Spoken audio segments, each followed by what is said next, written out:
Se alkoi niin viattomasti tiskipöydästä.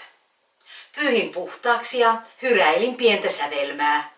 Pysähdyin miettimään, mistä ihmeestä lusikkalaatikkoon tulee niin paljon murusia. Sienen karhealla puolella pyyhin pois tahran ja näin seuraavan, pyyhin sen ja näin seuraavan, jota ei voi jättää. Saman tien ottaa koko keittiö, kun kerta on tullut aloitettua. Allas on sotkussa siisti ja alakaapista kaikki panttipullot ja valunut mähjä jatkaa lattialistoihin, ovenkahvoihin, taulun kehyksiin ja tummaan huonekaluun, joka pölypintaan voi piirtää sormella ja kattolampuun, joka aina tuppaa unohtumaan. Siis ulos kaikki matot, ulos tampatta viksiä liesi seinästä ja kylpy ammeja, pois kaikki tyhjät shampoo-pullot, tyhjentää koko kylppärin kaappi ja jynsätä peili puhtaaksi. Hammastahna-pilkuista. Puhtaaksi.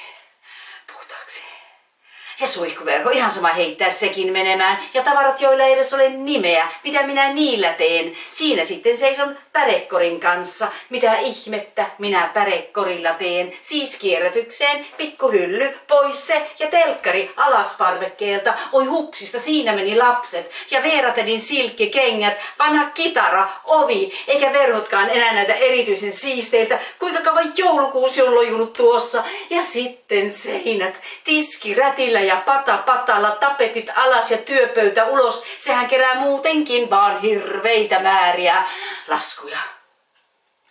Se alkoi niin viattomasti tiskipöydästä ja juuri harjasta ja keittiön pyyhkeestä ja pois kaikki vanhat monot. Yksi jalka meni mukana ja tuoli, puhelin, parketti ja kirjatkin on luettu sitä mukaan kun ne on hankittu. Suuri suolainen, mitä, missä, milloin, eihän niistä nykyään edes haeta mitään. Siis paperin keräykseen. Ja ruukukasvit ovat edustavimmillaan kompostissa. Eihän kukaan aikoihin ole edes kastellut niitä. Ja matkamuistot, koristeesineet, pienet posliinikoirat, Eiffel-torni, jätesäkkiin se alkoi niin viattomasti tiskipöydästä ja viledasta ja jääkaapin ovesta. Ja pakastin täytyy sulattaa aika ajoin, niin herneet pomppivat portaita pitkin kuin vihreä raekuuro. Se on niin kaunista, minä ajattelen, se on niin kaunista. Pian täällä kaikuu, haloo täällä kaikuu, täällä sisällä täällä kaikuu, haloo. Haloo.